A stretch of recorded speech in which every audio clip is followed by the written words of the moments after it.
Hello दोस्तों, आज के वीडियो में हम लोग बात करने वाले हैं how to crack SSB interview in the first attempt.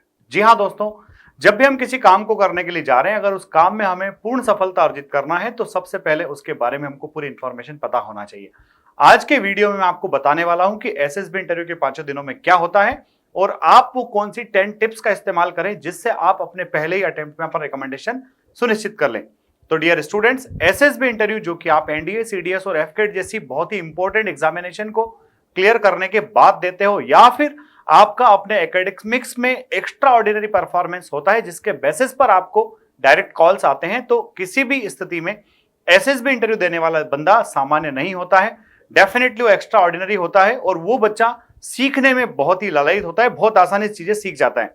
तो आपको वो क्या चीजें करना है, कौन सी बातों को फॉलो करना है जिससे आपका एसएसबी इंटरव्यू पहली बार में ही क्रैक हो जाए, आप रिकमेंड हो जाए और चढ़ जाए वर्दी, लग जाए सितारे और दुनिया देखे आपके नजारे। तो आइए शुरुआत करते हैं सबसे पहले कि 5 डेज के प्रोसीजर में क्या क्या होता है। तो प्यारे बच्चों, एसएसबी इंटरव्यू के डे 1 में, जिसको आप स्क्रीनिंग टेस्ट का डे भी कहते हैं, स्क्रीनिंग डी भी कहते हैं, उस स्क्रीनिंग डे में बच्चों पहले आपके ऑफिसर्स इंटेलिजेंस रेटिंग टेस्ट होते हैं। OIR 1 होता है, OIR 2 होता है। ये OIR 1 और OIR 2 हमारे बेसिक इंटेलिजेंस को चेक करने के लिए होता है कि बंदे के अंदर इफेक्टिव इंटेलिजेंस है या फिर नहीं है। इसका जो रेंज होता है प्यारे बच्चों, वो 1 से लेके 5 तक होता है। जनरली 1, 2, 3 तक के बच्चे क्वालिफाई हो जाते हैं। अगर आपका OIR स्कोर 4, 5 आता है तो फिर आपके चांसेस बहुत कम होते हैं।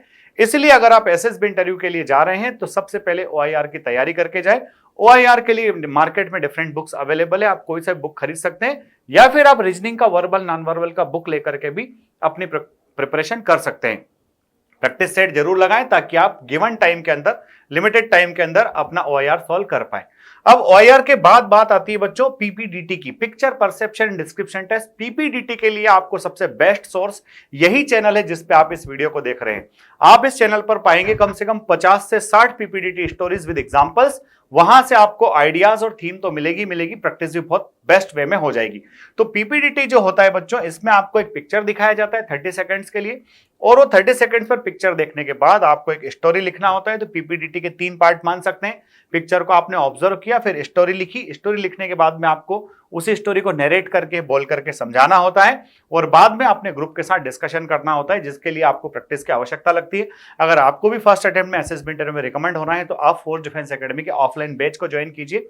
यहां पर शानदार रिजल्ट्स बच्चों ने दिए हैं, बहुत मेहनत बच्चा कर रहा है और आगे बढ़ रहा है। अब आगे बढ़ते हैं, डे 1 की बात हो गई। अगर आपने OIR अच्छा किया, अगर आपने PPDT में अच्छा किया तो आप डेफिनेटली स्क्रीन इन हो जाएंगे, और जब आप स्क्रीन इन हो जाएंगे तो उसके बाद में फिर आपको डे 2 से लेकर के डे 5 तक वहां रुकना है। बच्चों, ये डे 2 से लेकर 5 तक का प्रोसीजर मैं बहुत बेसिक से समझाने के बाद आपको 10 टिप्स बताने वाला हूं, वो आपको अपने जीवन में आत्मसात करना है, क्योंकि उनके बिना रिकमेंडेशन बहुत ही मुश्किल होता है। तो पहले देखते हैं कि डे 2 में क्या होता है बच्चों। जनरली डे 2 में साइकोलॉजी टेस्ट होता है। साइकोलॉजी टेस्ट जो है 4 हिस्सों में बटा होता है। TAT thematic perception test, WAT word association test, SRT situation reaction test और SD सेल्फ डिस्क्रिप्शन टेस्ट। इन चारों टेस्ट में आपका साइकोलॉजी चेक किया जाता है। साइकोलॉजी टेस्ट में क्या होता है, कैसे करना होता है, एक अलग वीडियो में सेपरेट लेकर के आऊंगा। डे 3 में आपका GTO 1, GTO 2 होता है डे 4 में, और डे 2 से लेकर के 3, 4 तीनों दिनों में डे 2, डे 3, डे 4 कभी भी आपका इंटरव्यू ऑफिसर जो है आपका इंटरव्यू ले लेते हैं according to suitability and availability of the time.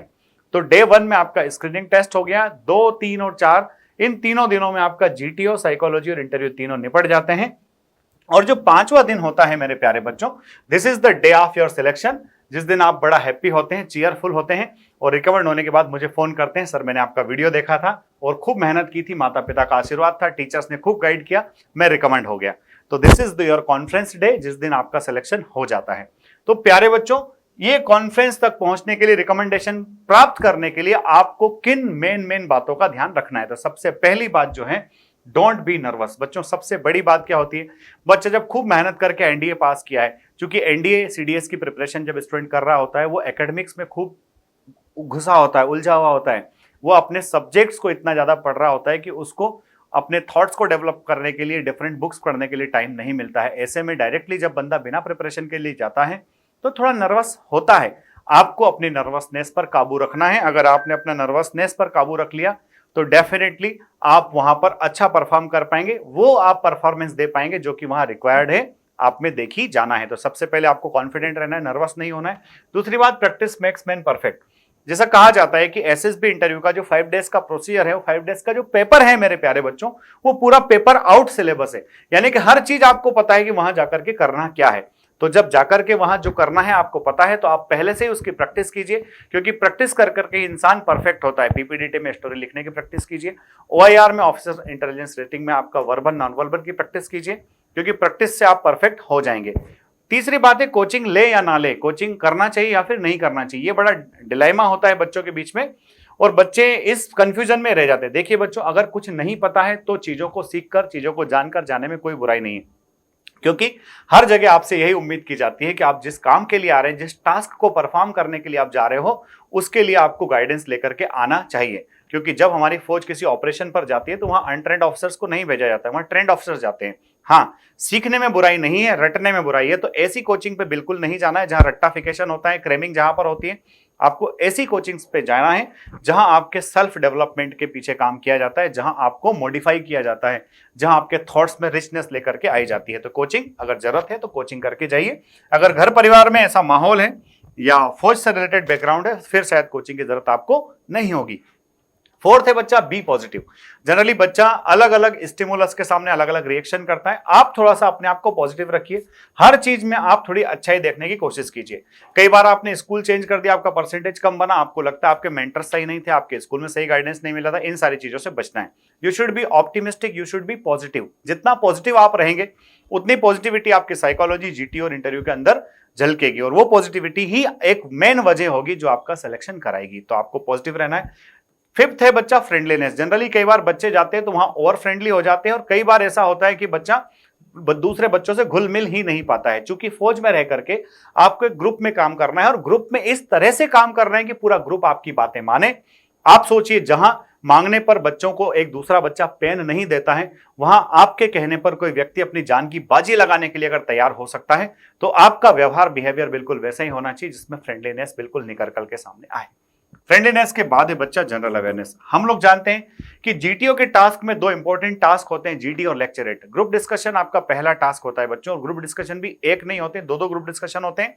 अगर आप जनरल अवेयरनेस के बारे में, इंपॉर्टेंस के बारे में जानते हैं, अगर आप न्यूज़पेपर ठीक से पढ़ते हैं, हमारे देश में नेशनल और इंटरनेशनल क्या इवेंट्स हो रहे हैं, क्या डेवलपमेंट्स हो रहे हैं, हिंदुस्तान का क्या पक्ष है, हिंदुस्तान को कहां फायदा नुकसान किस तरह से हो रहा है, इन सारी बातों को अगर आप ठीक से जानकर जाते हैं, अगर आप आर्म फोर्सेस में जाने के इच्छुक हैं, तो आपका मोटिवेशन क्या है, क्योंकि मोटिवेशन एक बड़ी चीज होती है। कहीं ऐसा तो नहीं कि आप ज्वाइनिंग करने के बाद में आपका मोटिवेशन खत्म हो जाएगा, ऐसा नहीं होना चाहिए। तो आर्म फोर्सेस के पीछे आपका मोटिवेशन क्या है, यह भी एक मायने रखने वाली बात है। तो आपको जनरल अवेयरनेस प्लस अपने मोटिवेशन पे काम करना, your motivation should be very high. इसके बाद बात आती है बच्चों, knowing yourself and things around you. आप अपने आप को जाने और अपने आसपास की चीजों को जाने। कई बार बच्चे को अपने जिले का नाम तो पता होता है, पर उस जिले के सांसद का नाम तक नहीं पता होता है। कई बार बच्चे को अपने जिले के वो सारे टूरिस्ट स्पॉट्स और वो सारी अच्छी अच्छी चीजें नहीं पता होती जो आपके एसेसर्स को पता होती है। तो आप अपने आप को जानिए, पहले अपनी स्ट्रेंथ, अपनी वीकनेस।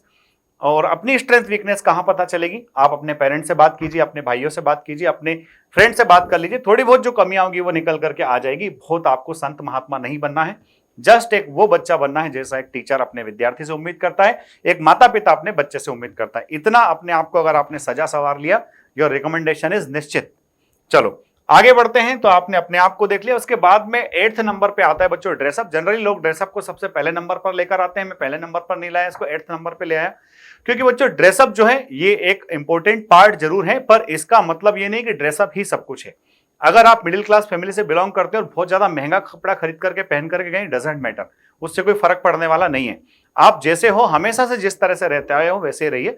हाँ, धुला हुआ, प्रेस किया हुआ, वेल ड्रेस्ड बच्चा वेल ड्रेस कपड़ा पहनते हैं तो उसमें क्या बुराई है। तो अपने आप को represent yourself in A presentable manner. अच्छा ड्रेसअप होगा तो पहला इंप्रेशन अच्छा जाएगा, जब पहला इंप्रेशन अच्छा जाएगा तो डेफिनेटली लोग आपको सुनेंगे। उसके बाद बात आती है फिजिकल फिटनेस की। आप पढ़ने में चाहे कितने ही अच्छे हो, पहुंच के काम के नहीं हो, क्योंकि अगर आपको फौजी बनना है तो your physical fitness should be very strong. तो आपका दौड़ने भागने वाला शरीर होना चाहिए, आपको दौड़ने भागने में जरा भी कष्ट नहीं होना चाहिए। अगर आप एसएसबी इंटरव्यू की तैयारी कर रहे हैं तो आप अभी से दौड़ भाग करना शुरू कर दीजिए। आप जितना ज्यादा अपने को स्पोर्ट्स एक्टिविटीज में इन्वॉल्व रखेंगे, जितना दौड़ भाग करेंगे, उछल कूद करेंगे, आप उतना ही फौज के और करीब जाएंगे। साथ ही गेम्स में पार्टिसिपेट करने से आप में टीम स्पिरिट आती है और आर्म फोर्सेस के अंदर हर व्यक्ति से यही उम्मीद की जाती है कि वो टीम स्पिरिट के साथ काम करेगा। और लास्ट बट नॉट लीस्ट कि डोंट बी ओवर कॉन्फिडेंट। जब आपने इन 9 पॉइंट पर काम किया, जब आप अपने आप को तैयार कर लेते हो, तो फिर तैयारी के साथ साथ एक बहुत बड़ा भस्मासुर हमारे साथ में लगने लगता है, वो होता है ओवर कॉन्फिडेंस। तो प्यारे बच्चों, डोंट बी ओवर कॉन्फिडेंट, क्योंकि ओवर कॉन्फिडेंस जो है वो सारी तैयारी को बिल्कुल धूमिल कर देता है, मिट्टी में मिला देता है। तो ये थी वो मेरी 10 बातें जो आपके पहले ही बार में रिकमेंडेशन के लिए डेफिनेटली हेल्पफुल साबित होगी। अगर ये वीडियो अच्छा लगा है तो इसके नीचे कमेंट बॉक्स में कमेंट करना ना भूलें। साथ ही अपने दोस्तों इसको शेयर जरूर करें। फोर्स डिफेंस एकेडमी का जो चैनल है एसएस वर्ल्ड, इस एसएस वर्ल्ड का इंस्टा और टेलीग्राम दोनों है, वहां से आपको पीडीएफ और अन्य इंफॉर्मेशन मिलती रहेगी। आप जरूर सब्सक्राइब करें। जय हिंद, जय भारत, इंकलाब जिंदाबाद। और अगर आपको एसएसबी इंटरव्यू से रिलेटेड कोई इंफॉर्मेशन चाहिए, ऑफलाइन बेस से रिलेटेड कोई इन्फॉर्मेशन चाहिए, तो आप इसका स्क्रीनशॉट ले लीजिए। नंबर है हमारे राहुल यादव सर का।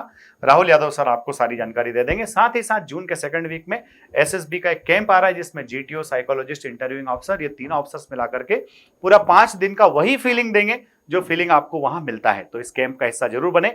जय हिंद, जय भारत, इंकलाब जिंदाबाद। भारत माता की जय।